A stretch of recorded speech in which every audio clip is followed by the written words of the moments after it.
Yo, what's going on guys, Anders here, and on today's video we will put once again the TourBox Neo to the test. For those who don't know what the TourBox Neo is, this small device, the one that I call the ultimate weapon for creators, which basically makes your life easier on whatever editing software you are working on, like Photoshop, Lightroom, CorelDRAW, Premiere, Maya, you name it. On the last video we sent the TourBox Neo to Valve, one of my favorite digital artists, to create this amazing artwork of the game Jet for Gemini. If you missed the video, don't worry, you can jump to my digital art channel Zortak or just go to the link on the description below. On today's video we will send the TourBox Neo to Ed from Droga Digital, a really cool YouTube channel where they normally make extreme tests to any piece of tech. So I'm very excited to see what crazy things they will do with this device. Now, without further ado, let's get started. Hey Fury Pixel fans! Now we're talking about the TourBox, and well, Anders already told you all the marvelous capabilities of this little device. But since I am Ed Corsa from Droga Digital and Retro Digital, I decided to do something a little bit less normal. Why? Because we actually decided to try and test this out in a different way. Why? Because since this is a tool, we decided to use it as a toy. And how so? Well, by emulating some games. Basically, using the TourBox as a gaming device, well, it sucks completely. And this will come a little bit of a letdown because this is a great device for working, but for gaming it really doesn't do it fine. And it's not a problem because it was not actually made for this.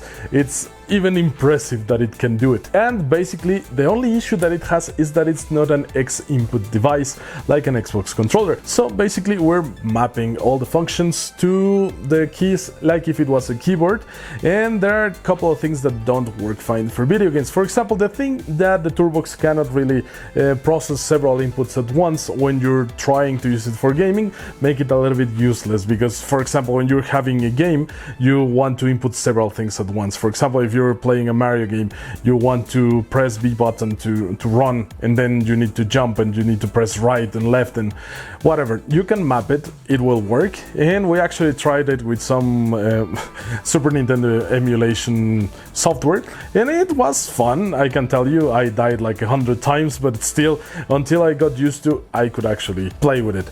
The other part that I tried to do, it's something very interesting. Moving out from the 16-bit era emulators, we decided to go for something a little bit more modern, emulating PlayStation 1.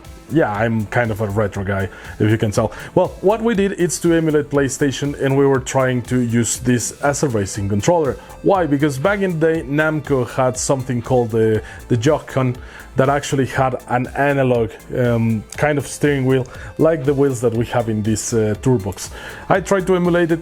It didn't work because I had no way to make these two things work on the software, on the emulation software. I tried several ones, and while I actually could run Ridge Racer Type 4 as a game to play it with this, I could only map the buttons from the controller, not really the directional buttons or anything, and definitely the dials didn't work. So it was a little bit of a letdown in that regard, but well, taking account that this is a toolbox, basically it's a TourBox, but well, it's a tool, not really a toy, it's not a controller, and well, you can use it, definitely, but it's not the best experience.